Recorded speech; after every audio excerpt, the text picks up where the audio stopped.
Another edition, Market Hunter Thursday with Herve. It was not a good flip, and I actually, made only $1,000. If you don't get those two things right, that was my biggest mistakes. When I first flipped my first property, we tend to go by our emotions. When we buy, we get excited. This is our first flip, and we end up flipping the property as if it was our home. I definitely, feel like this is still going to be a great market in the next few years. In the last 12 months, we have spent $0 in marketing campaigns. How are you finding your homes?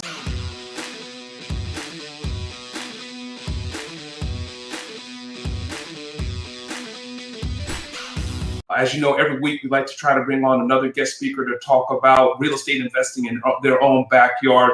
We are so excited to have a guest speaker today talking about investing in Charleston, South Carolina. Folks, you know that area, North Carolina, South Carolina, has been hot. A lot of population growth, job growth, industries. Charleston for the longest time was known as a nice tourist destination, and it still is. But guess what? You got a lot of nice economy going down there. And of course, you got the migration of folks from areas like mine, New Jersey, New York, Connecticut, moving down to that part. Just some real quick tidbits, backdrop on Charleston, South Carolina. Population just under 140,000, median income just under 70,000, median rent of about $1,400, median home value of $400,000. Headquarters to companies like St. Francis Healthcare, Boeing, Trident Healthcare, and of course, you got the big military, the Joint Base in Charleston. We're so excited today to have on our show Rubi Tanico of Autopilot Flipping. So I'm going to add her on right now. Welcome to the show, Market Hunter Thursday with Herve. Autopilot Flipping. Talk to us how you got started and how has the growth of real estate investing been for you, specifically in Charleston, South Carolina. Well, good morning, Harvey, and thank you so much for the invitation. Yeah, so just like you said, my name is Rubi Tanico, and I'm currently investing here in the Charleston area. I started 4 years ago, and I actually started by assigning contracts. I think that one it's a great way to get started and get to know others and start the process of networking with other investors. That's how I got started, and then I started to obviously flip, right? My first property, which it was not a good flip, and I actually, made only $1,000. So I definitely learned how not to flip. Yeah, and so I've been investing already for about 4 years here in the Charleston area. What are some of the lessons that you have learned from that first flip that you have since corrected? And I'm loving the name of your company, right? I mean, Autopilot Flipping. So something tells me you've got some systems in place to do a volume number of flips on an annual basis. So actually, Autopilot Flipping, it's now my coaching program that I have, but the business itself, it's Megafox Properties. But and the reason why I call it Autopilot Flipping, my coaching program, it's because now, from flipping and working in my business every single day, 24/7, doing absolutely every single thing, I transitioned that by putting systems in place, by building a team,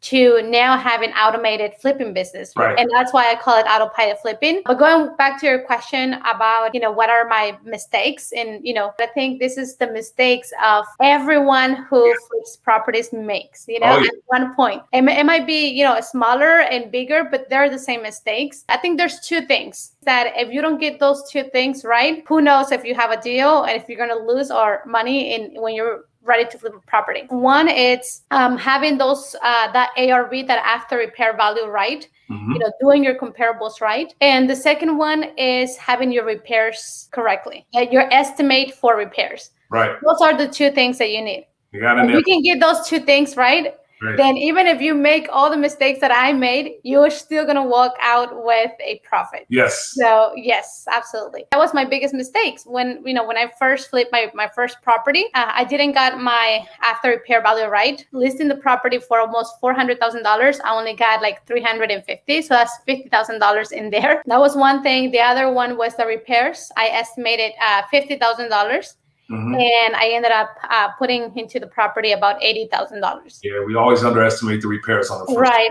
And yeah, and to be honest with you, like, and I come from construction. Like my background is construction. I did construction 4 years. My business in construction, we had 7-8 crews, and it was a big construction company. But when it comes to real estate, it's totally different. It's totally different. The renovations are going to be different. One of the other, mistakes that we make as real estate investors, beginners, we tend to go by our emotions. Oh, yes. So when we buy, we get excited. This is our first flip. We're excited about doing that. And we end up flipping the property as if it was our home, Yes. Yeah. And I think that was why my renovation went over budget. Understood. Now you know what you have learned. What do you do better now to make sure that your repair estimate is as tight as it can be, and then of course your after repair value is as close as to what you believe you could potentially sell it for? I think the biggest thing is it's having procedures and systems in place. That's what has jumped my business from also being a solopreneur to having multiple properties renovated at the same time, even without me having to be like in my office like every single day, and do it virtually. That's what it is. Having systems in place, having the right people, the right person in the right seat, and having procedures for everything that they do. Another thing, it's working on my business, and not in it. When you're working on your business, you can see where are we lacking, where do we need improvement, versus when you're doing everything by yourself, There's a lot of things that you're going to miss. Maybe you have one that's, in the process of buying. Maybe you have one in the process of renovation, another one in the process of selling, and you're going to miss a lot of things, when you're flipping houses if you're not working on your business. Definitely, something that when someone it's already have flipped 1-2 properties, then they're ready to jump to the next level where they can put procedures, systems in place so they don't make, the same mistakes over and over again. So we focus in pretty much like 7-8 cities, pretty much all the low country, and even including, some of the outside as well. How many flips are you working on at the time? And then number 2, what is going on? What makes investing and flipping in the Charleston, South Carolina market so exciting? We have about 15 properties altogether, from some of them that are in the market, 10, 11 under renovation, and then we have some in the buying process. What got me excited about this market, it's a very, very fun market because we have very affordable prices, comparing to other markets, comparing to Pacific Coast, like we have a lot of great pricing in here, and then we have to choose from. Like we have options, we have like the lower end, we have a medium end, if you have more funds, then you have the higher end. You have really good exit strategies too. Like for example, like if you decide you want to hold the property, you can hold the property because right now price points allows you to cash and refinance, right? Like refinance, cash out. And that's basically, what I have done too, like the BRRR method, buy, renovate, rent, refinance, and repeat. And I've been seeing a lot of this in the low end, like especially in the North Charleston area, Latson, all those areas are very good to do that method. And then we have like, the medium end, right? Where we have James Island, we have, all those islands that they can be, Airbnb. So there's a lot of options for us here. There's a lot of opportunities. And I think that's what I'm excited about, that I know that, if I buy a property, I have the options, of, renovating the property, selling it and getting, a big chunk of money, right? Or just, refinancing and still be able to get some cash out, have it, long-term rental or short-term. Ruby, can you explain to us, how do you find your properties? I'll be honest with you, Harvey. I have done every single thing, from door knocking, from bandit signs, from mailing campaigns, door hangers. I have done every single thing, all the way to text messaging, voice blast, cold calling. But in the last 12 months, we have spent $0 in marketing campaigns. Get out of here. Yes. So what's the secret sauce now? If you can share with us, how are you finding your homes right now? No dollars in marketing costs, Wow. and that's by creating, a team outside my office, outside my payroll, who can, bring deals, basically, and bring deals and not leads. And the team, it's basically working with real estate agents. Aha. So this is a team of folks that you have on board that are now developing relationships with real estate agents. And the real estate agents, the smart ones, the ones that are not just looking to work with retail buyers and sellers, but also with investors like yourselves. They see a huge opportunity because of the amount of volume that you're doing, that they can go ahead and bring an opportunity to you, and they're confident and comfortable that you are most likely going to pull the trigger if obviously that opportunity fits your return metrics. Right.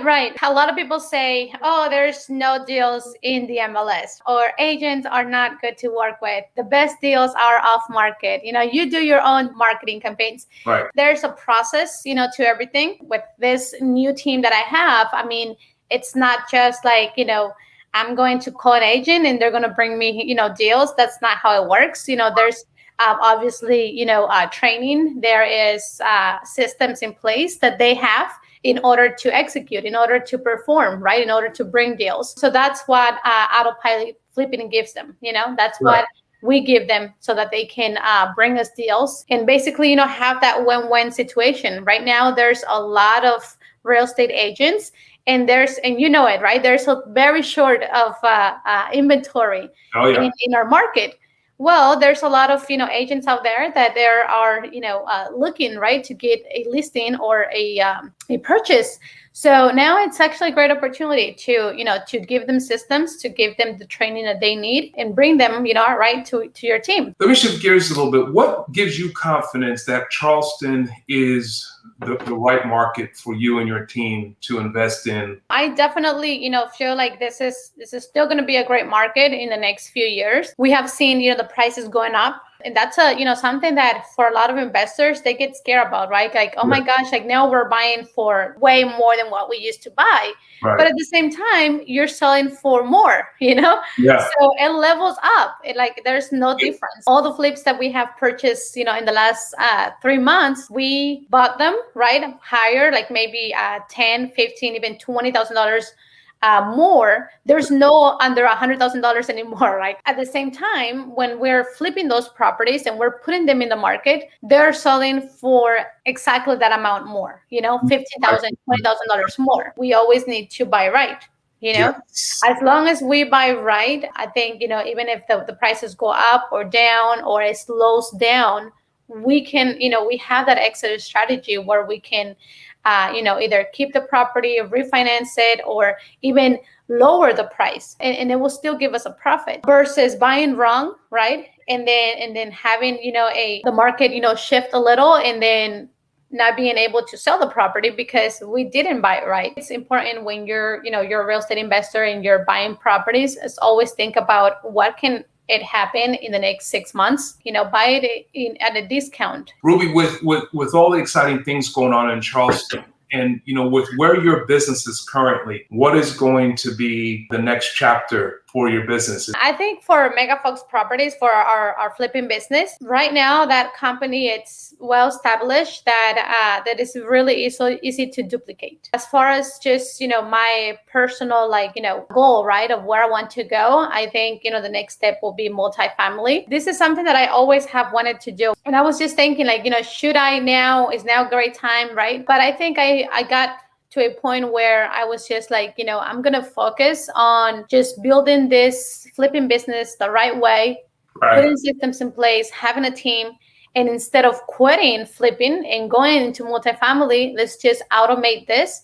And then I can, transition into the multifamily. I learned how to flip. I invested time, energy in educating myself. And same thing with multifamily now. I'm transitioning into learning, into putting my hours, on education. We're going to make small mistakes, right? We're always going to do that because we're in the learning process, but avoiding those costly mistakes, obviously. One of the things we love to do with our guest speakers, because you've been, so generous right, with your time. You have a very active social media presence. How can we help you with your business as you grow and as you begin to transition? I like to serve. So I think it's more like, how can I help you guys? All How right. can I help you get you from where you at right now in your, if you're flipping, wholesaling, whatever it is that you're doing right now, into putting systems in place on Instagram as the real Ruby Tinoco. Real Ruby Tinoco. And the real,